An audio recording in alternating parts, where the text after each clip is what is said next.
Got him. Yeah, that's a walleye, Oh, big nice one. walleye. Nice fish. Huh. That's what I seen him on the screen, or her. Seen her on the screen. She swung at that jig. She swung That's at a good the jig. fish, Al. Swing her in here, yeah. That's a really good fish. Hey, baby, come here. That's what we've been looking for. You know, I seen her on the screen, and then she disappeared. She was suspended, and I seen her. She followed the bait back down. Then she disappeared. I did that about a half a dozen times on here. But there's some walleyes on this thing, some pretty decent ones. We'll just see. Maybe this afternoon bite will kick in a little bit. I'm on the board. So Al and I decided to make our way back out to North Dakota. This is a state that him and I both love to come out and catch just a ton of walleyes. Been out here before. This time we decided to come out to Indian Hills Resort out here in North Dakota, and like I said, we fished a number of different lakes out here. We fished Oahe, Devil's Lake, Sakakawea is out here, Audubon, a bunch of different really good fishing lakes out here. And we brought the jig and paddle tails, jig and split tails, hair jigs, jigging raps, and we're going to have to go after walleyes this week. I have a feeling we're going to have a lot of luck. We'll be poking around the area.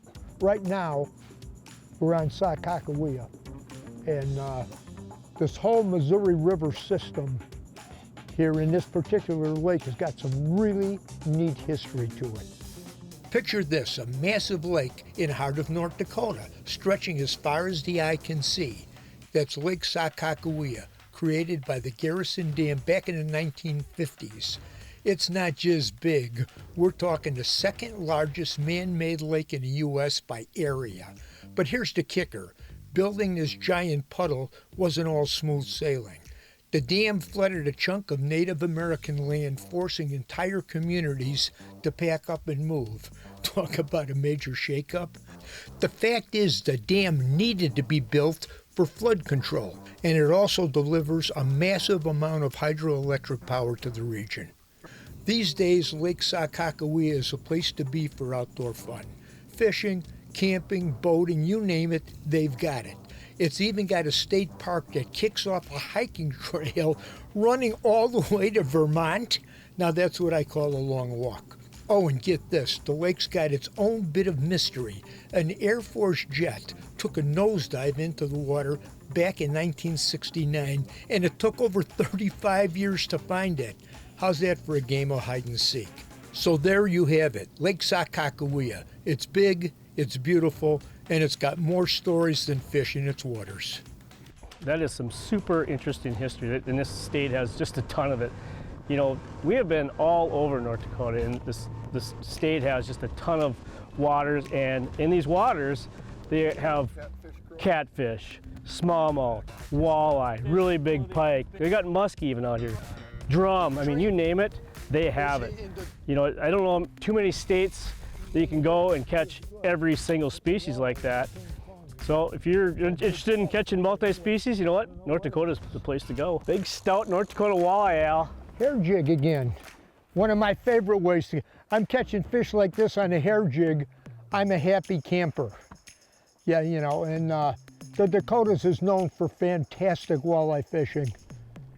And many of these bigger lakes, these big reservoirs like this, and some of the smaller lakes, everything, tremendous amount of fish like this. And then they go up to 10, 11, 12 pounds. But fish like this, lots of them. There you go, baby. I'm gonna spot lock Ty. Oh, got him there. Okay. Third time's a charm. There's 3 of them there. Smallmouth, it looks like. Yeah. Huh. Oh, look at them! Look at them! Look at the yeah. school of them! Look, that's a big one there. Look at that. Drop your hair jig here. There's a big one right in with these, with that the other smallmouth. Wow. Here he comes. I got him. Got him? That was a little nice. Oh, look at how one big behind that him. fish is. Holy mackerel. There's 3 of them down there. Nothing wrong with this one right here, I can tell you that. And as usual, the big one. They're all just chasing around. It's like a circus, man. Oh, there we go. Nothing wrong with that smallie, huh? Smallmouth, walleyes. Probably catch some sheeps, some cats, there's just everything in here. Who knows? Why didn't catch a big northern? Hey, there's nothing wrong with that smallmouth. There was like a pot of them. I was like, there's that 3 was or a 4 of them real out big there. one in with them, man. Woo! Cool fish. And they were aggressive. Aggressive. Talking to Kelly last night, who was our hostess at Indian Hills Resort. She was talking a little bit about the fishery overall, and she says probably one of the most overlooked by many, many people that come here. Walleye's the money fish, but she says, my gosh, there's so many smallmouth in here. Yeah, you know, and once in a while, he says, not many people take advantage of it. I said, I know 2 guys today that might take advantage of it, that's for sure. That's exactly right, Al. You know, and Al and I, when it comes to smallmouth, we're a couple of kids too at heart. And I know another kid that has been staying at the resort. Smallmouth is really close to his heart as well. He gets out on the dock and catches smallmouth after smallmouth. And this last week he had to head back to school. He caught one last smallmouth for the road. So when you come to a lot of different bodies of water, specifically bodies of water like we're on today, these reservoirs will typically fluctuate, I don't know, anywhere from 10, even 30 feet of water throughout the year, which is exactly what happened to us here. We got here and we started going, tooling around going, the depth is not matching our Lake Master chip, what the contours are. We thought, you know what, guess what? The water level had dropped 10 feet. So what we had to do is we had to go in and hit menu, and Hummingbird chart, and you go down, and you go to water level offset. So we change it to -10 to get our actual, what this is matching, our chart. Now we're right on the money. We know exactly what the depth is based on the contours. They are exactly matched up. Now that we got our depth set correctly, now we can go into the depth highlight on our Hummingbird, set that correctly based on the information we're getting from Kelly and some of the locals where the fish are. Now we're dead on the money where those fish are hiding. Oh, got him. Walleye. It's amazing on these slick bottoms what you could do with this tie. It is amazing. Oh, you know, on this kind. The deep jigging rap fish, it's a different story. Yeah, you know, I'm seeing these fish. You know, and there's a few, you can almost tell when one of them's gonna bite on these seeing bottoms.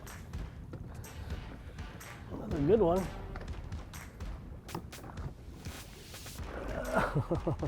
Didn't like the net. Whoa. No, he goes out so far. You know, we got 2 patterns we've been working. One is the big flats. This lake has lots of. Yeah, you know, and these fish are spread in little groups. They're the tapering flats. There's no rocks on it. There's no weeds. There's nothing. But they're in little pods. You see 1 to 3 at a time, you know, and they're moving around really fast. And the other pattern is the deep pattern on Jigging Raps in about 28 feet of water. Both of them are working. Whoa! Lake Sakakawea is giant. It's like an ocean, and when you first get out here, it's intimidating. Yeah, you know, now Indian Hills, which is right behind that hill, right there. You just go follow up in a bay, and they're right in the back. We're on the first big point coming out right out from it. And so they're located in a good part of the lake. But they got accesses all over the lake on each shoreline. So the accommodation at Indian Hills Resort is, I would have to say, first class. Kelly and Dale just have it real dialed in. They've got condos, they've got a campground, they got full hookups if you bring your camper, and they are on the shores of Sakakawea. What more can you ask for? Plus they've got gas at the dock, they've got the landing right there. It's all you'd ever want to come into a resort on Sakakawea here in North Dakota. So the condos are first rate. They've got separate bedrooms, they've got a full living room, they've got a full kitchen, they've got a refrigerator, a stove, or a microwave, so when you bring your own food, you can cook whatever you want. They've got a barbecue, they've got a gathering area, a little patio where you can get together and tell fish stories. It is a first-rate operation that Kelly and Dale have, and if you come to do a little fishing, You're going to be comfortable while you stay here. I seen him, he's another one out. That's a bigger fish, I think. Is that a walleye? No, it's a smallie. Oh yeah. There's another one with him. He was about 3 feet under the surface. I just seen him. I threw out the door. It hit the water. It hit the water and he was on. That fish was 2 feet under the surface, and I seen him on Mega, 2 of them. 2 feet under the surface, about 25, 30 feet away. And hang, quit shaking your head. I can't get a lock on you. Oh, hang on. Hang on. Watch him. 2 feet under the surface. Yeah, you know, it hit the water and he was on. You know, we've seen a few fish breaking. I'm tempted to throw a topwater bait before this trip is over. If this weather stays like this, I'll be topping some of these sometime in the next couple days. You know, yesterday we got here and we got out on the water. It was a pretty windy day, which no big deal here. I got the boat and everything to handle it. But more importantly, I got the trolling motor to handle it. And we were sitting in solid 3-footers, spot locked down on spots, casting to the fish. And that baby just held, we fished probably 11 hours yesterday in big wind. That Quest trolling, it is so efficient. I've said it many times, that's the best trolling motor I've ever had on a boat in my life. Power, super efficient as far as battery juice. I can't say enough of it, about it. So obviously Al and I are jig fishing. It's just because we like that hand-to-hand combat of jig fishing. But you know, this body of water really lends itself to pulling baits, like pulling crankbaits, pulling bottom bouncers, pulling live bait rigs.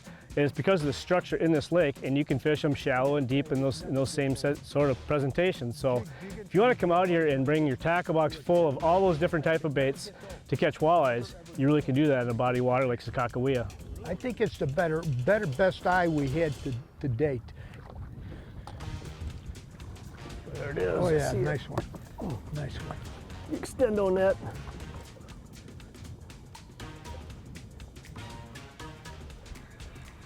Come here. All right. All right. Okay. Gotta get my leverage on this one. You extended the net. Extendo net on that one. Never ends. You know, for me, one of my all-time favorite jig baits, day in and day out, is this moontail hair jig. I catch so many fish on this thing.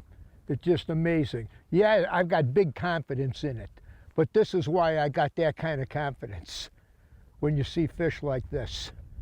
Yeah, you know, what an amazing trip. We got an afternoon to spend here yet, and we're picking a different part of the lake we want to fish at. So we just came out of another, I had to drag Ty away from the smallmouth. I had to drag him away. I said, we got to get another couple of walleyes. So, I mean, this is the making of another memorable trip for he and I to North Dakota. And next time, maybe we're going to go muskie fishing, Ty. What do you think? Huh? North Dakota's stocking a lot of muskies in their lakes. Now that was fun. I love it.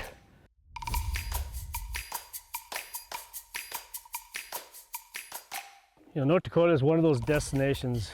It's not just for fishermen, it's actually for hunters, which is who I am. I mean, as an outdoorsman, I love to hunt and fish. You know, when you're talking about hunting, you're talking about pheasants, you're talking about sharptails, you're talking about hare, you're talking about sandhill cranes, you're talking about waterfowl, both geese and ducks, turkeys, muleys, whitetail, it goes on and on. So if you are a big game hunter and you like to hunt and fish, fall is the time to come out. Now, it's incredible how smallmouth and walleyes like each other. Many or most of the really, really, really good smallmouth fishing all over the country and the bigger lakes are really good smallmouth lakes. If it's smallmouth and walleyes go hand in hand. I mean, they really coexist really, really, really good. And that holds true all over the country, actually. Walleyes and smallmouth like each other, hang around in the same places to some degree. Usually one fish is shallower than the other. Nice fish, hungry fish. Those are the type of fish I like to catch, the aggressive ones. You know, Al and I are coming up here to fish walleyes and smallmouth. Mission accomplished. Let me show you the rods, reel, and line we're using to catch these fish when we're jig fishing. So St. Croix has had the Avid series in their lineup for a really long time. A few years ago, they expanded into the species-specific and technique-specific rods in that Avid lineup. The ones we're using this week are the Walleye Avid series, the 7'1", medium power, moderately fast action. It's perfect for this ripping these jigs. It's actually a Jigging Rap rod, but it's any kind of ripping of any kind of jig that you're using. And it is great for bass fishing, walleye fishing. It doesn't really matter. It's an all-around great rod in your arsenal. So the reel we're using pairing with this rod and this snap jigging technique is the Daiwa Kage MQLT, the 3000 version. The 3000 is important because that bigger arbor helps for line pickup when we're fishing in high winds, snap jigging. You got that slack line. It helps you pick up that line faster to get the hook set in the fish's mouth. The line we like to use for this technique is that 8-pound Suffix 832. It doesn't have any stretch to it, which I really like for controlling that snap jigging presentation. You can actually watch your line jump when that fish hits it, tying directly to an 8-pound advanced fluorocarbon leader. So the bottom line is, this is a great rod, reel, and line setup for walleyes or smallmouth bass when you're jig fishing. There's one. It's going to be a smallmouth. I mean, there were so many smallmouth here, it's just silly. It's so cool because we're actually going over a lot of these fish, and the nice thing about smallmouth is there's two of them right there. They don't care about the boat. So you can see them on the electronics on the 2D, and I'm actually just flip back whenever I see them, and they are aggressive. So look at what I was talking about, the rod, reel, and line action. You get that bend further back in the rod. That's what I was talking about. We're using this 832. It's got zero stretch, and neither does the fluorocarbon. So the flex in that rod is the ultimate importance because I'm not pulling any hooks out of the fish's mouth.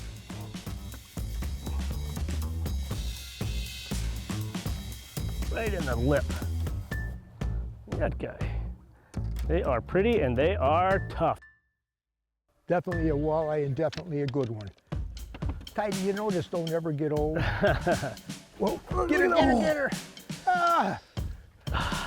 You seen the fish, didn't you? You seen that he blew it, didn't you? You're not going to knock this one off for me. I was just following orders. Oh yeah, nice fish. He went right into the net for us. That's the way they're supposed to do it. There you go. Lay her down, let me get, so she doesn't roll in the net. See how I did that one for him? Perfect, just like I was supposed to be. Oh, there's so many fish in this lake like this. Yeah, you know, and if you're a walleye fisherman, this is what you're coming to fish for. These are great eaters, yet they're not small. A lot of people say good eaters are 14, 15, 16 inches. Over here, you could jack that up a little bit. You come on Sac at a lot of the lakes in North Dakota, and it is amazing how many fish like this are in there. Some of the best walleye fishing in the entire country is in this system, these lakes up here. You're a walleye angler, you've never been up north. Some of you living down south, you say, hey, I'd like to do that, and can I fish some smallmouth at the same time? You bet you can. Oh, whoa, whoa, whoa, whoa. It's a beautiful late summer day here in Minnesota. The temperatures are finally starting to cool down. It's days like this that I have a little extra appreciation for the gift of life. Thank you, Lord, especially when I'm going fishing a little bit later. Hey, I read something the other day that I thought I'd take a moment and share with you. I think you'll find yourself in a couple places here, at least some of you will, just like I did. God, it's easy to focus on what is wrong in my life rather than what is right. I find myself overwhelmed with all the injustice, pain, and division in the world. Forgive me for the times I've chosen to feed the negativity, to spread hopelessness among my friends and family. But I'm not alone in my grief. You're heartbroken by these things too. So Lord, I pray for your guidance in sorrow. I want to lament all that is wrong without being consumed by it. Teach me to balance grief with the assurance of your unconditional love. May my heartbreak, empathy, and faith play a role in your healing of the world. Amen and amen. Hey, from all of us here at The Edge, you have a great fishing season. We'll see you on the water. Closed captioning is provided by Smooth Moves, adjustable boat seat suspensions for a smoother ride. Little beauty, little fat football. Wow, holy smokes. Woo, never let me down when I need a monster. That thing is so I fat. think I'm gonna need a still shot for social media with that. Give me a still shot. This segment is brought to you by Big Bite Baits, designed to bring the big bite to your line. This boat is rigged up about as nice. Easy to use, and it flat out works. It's a must-have when you're talking about big waves. Well, these trout are so darn tough. Incredible 11-year warranty. So that was on a number 8 Shad Rap. Your style of boat control is really key. One that was there from the very beginning. You want to be able to see in the water. The adventure begins. We are loaded for bear. We got You know, bites. there's so many different ways to fish for walleye. Dependability and efficiency. Simple, fast, and easy. The best rods on the planet. They like to eat when you're throwing the right thing. You don't have all bluebird flat calm days. Just a perfect eating size fish. See, that's what I'm talking about, these Daiwa drags. We got walleye stuff, we got crappie stuff, we got pike stuff.